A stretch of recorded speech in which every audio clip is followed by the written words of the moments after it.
বিয়ে বাড়িতে বইসা আছি, সবাই দেখি আমার এই দেখতেছে।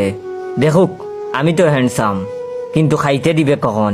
খাবারের চিন্তায় অস্থির হইয়া এদিক ওদিক তাকাইতাছি। তখনই দেখি ব্ল্যাক শাড়ি পরা কিউট একটা মেয়ে ঢুকলো। উফ, কি লাগতেছে। আর একটু পর দেখি নীল শাড়ি পরা একটা মেয়ে ঢুকলো। ব্যাপারটা কি? দুনিয়ার সব কিউটের ডিব্বাগুলা কি এই বাড়িতে আইসা পড়লো নাকি? যাই হোক, আমার তাতে কি, আমি তো ক্রাশ খামু। কিছুক্ষণ পর দেখি কয়েকটা মেয়ে একসাথে দাঁড়াইয়া সেলফি তুলতাছে। বাবারে বাবা, একটার চেয়ে একটা চুম্মা লেভেলের কিউটের ডিব্বা। তারপর দেখি ওরা আর ওই ব্ল্যাক শাড়ি পরা মাইয়াটা আইসা আমার সাথে ছবি তোলা শুরু করলো। ক্রাশগুলোরে এত কাছ থেকে দেখা তো আমার হার্টবিট বুলেট ট্রেনের গতির মতো বাইরে গেছে। উত্তেজনার ঠেলায় পাশে থাকা বন্ধুরে বলেই ফেললাম, দোস্ত, মেয়েগুলো কি সুন্দর দেখছস, যে কোনো একটার লোকে লাইন করাইয়া দে। তখন আমার বন্ধু বলল, কি? বন্ধু দেখি আমার কথা শুনে ঠাসি খাইয়া গেছে। আমি তখন বললাম, এত অবাক হইতাছস কেন? ক্রাশ খাইছি, পারলে সেটিং করাইয়া দিবি, না পারলে নাই। এমন বেলকার মতো এক্সপ্রেশন দিতেছস কেন?